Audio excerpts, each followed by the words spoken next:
Okay, number 16, find the lateral area and surface area. So lateral area is 1/2 LP of a cone. So it's 1/2 the slant height, and the perimeter is going to be their circumference. So the circumference is 10 pi. So this is going to be 80 pi feet squared. Then the surface area is lateral area plus one base, because there's one base. So it's 80 pi plus the area of the base, which is a circle, is 25 pi. So 80 pi plus 25 pi is 105 pi feet squared. And number 17, write the ratio for cosine, sine, tangent. So the cosine is adjacent over hypotenuse. So cosine of x is adjacent, which is next to, over hypotenuse, which is 4/5. The sine of x is opposite over hypotenuse, which is 3/5. And the tangent of x is opposite over adjacent, which is 6/8 or 3/4. Okay, number 14, to find the height of a tall tree, a surveyor moves 140 feet away from the base of a tree with a transit 4 feet tall. That's just a measuring device. And measures the angle of elevation, to the top of the tree to be 53 degrees. So I'm going to draw my horizontal line. So this is 53 degrees. So we know this is 140.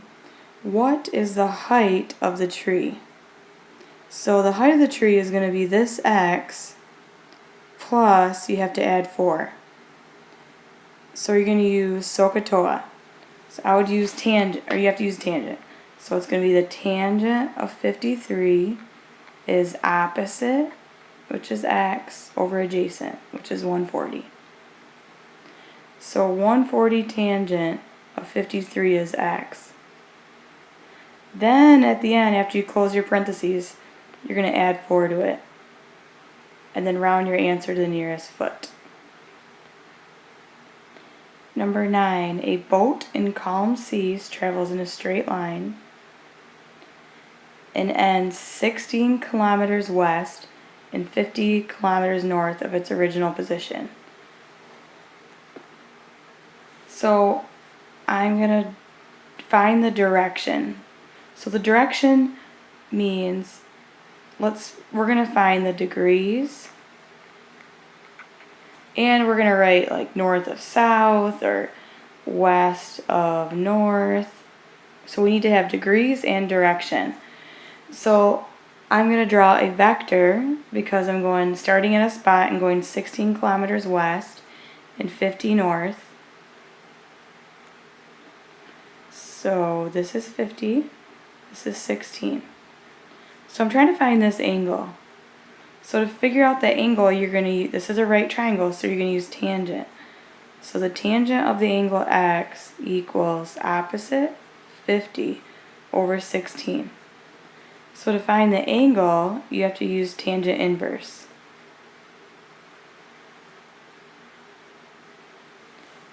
So once you get your degree measure, then this measure, if I have north, south, east, west, this measure is this many degrees north of west, would be my answer.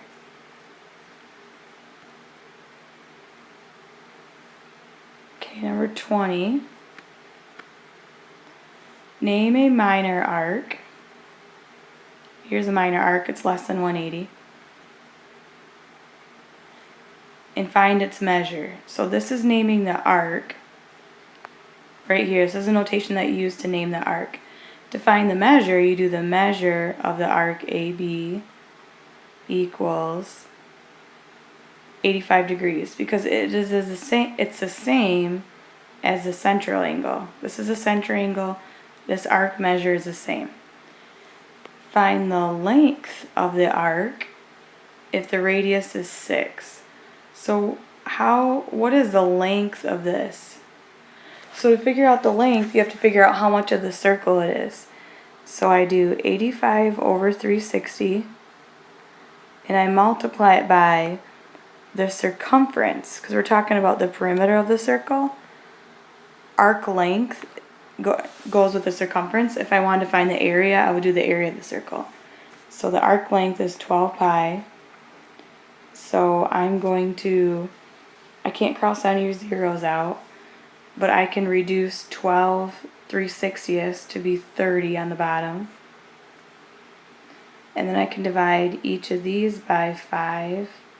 So 85 divided by 5 is 18. 30 divided by 5 is 6. Wait, it didn't work out.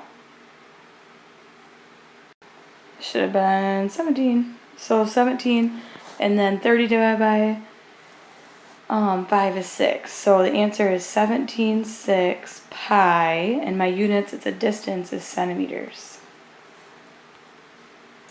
And then number 21, if the dart hits the target, what's the probability of landing in the shaded region? So we're talking about geometric probability. So geometric probability is, if we want to know the shaded region, you do the area of the shaded region divided by the area of the total region. So the shaded region is a circle. It's a circle with a radius of 2. So that's going to be 2 squared pi. The total region, so this whole thing, is a circle with radius 5. So it's going to be 5 squared pi. So your pi's will cancel out. So the probability is 4/25. So you can write it as a fraction, or you could actually divide 4 by 25 and get a decimal, or even a percent. Okay, 22. JK, KL, and JL are all tangent. So remember, if they're tangent, then these two segments are equal, these two segments are equal, and these two segments are equal. So if JA is 3, then JB has to be 3. If JL is 7, then that means that this is 4 and this is 4. And the perimeter is 26. What are JK and KL? Well, JK, we'll let this part be X first. We gotta figure out that part first. So what I'm gonna do is I'm gonna find CK and BX because they're the same.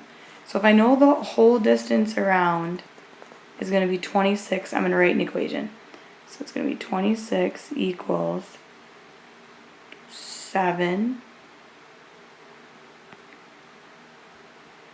7 plus 4 plus 3 plus x plus x. There. Trace it to make sure you don't forget anything. So then I'm going to simplify this. This is going to be 14. So if I subtract 14 from each side, I'll get 12 equals 2x. Which makes this 6 and this 6. So if I go back to the original question, the question was, what is JK? So JK is this distance. So JK is equal to 9, and then KL is equal to 4 plus 6. So KL is equal to 10. And then 23, two cubes have volumes of 125 and 9. What is the area ratio? So we know the volume. We can set up the volume ratio. This is the volume ratio. So first, find the similarity ratio. So to find the similarity ratio, you take the cube root of each of these. So similarity ratio is 5 to 3. The area ratio is square the similarity ratio. So the area ratio is going to be 25 to 9.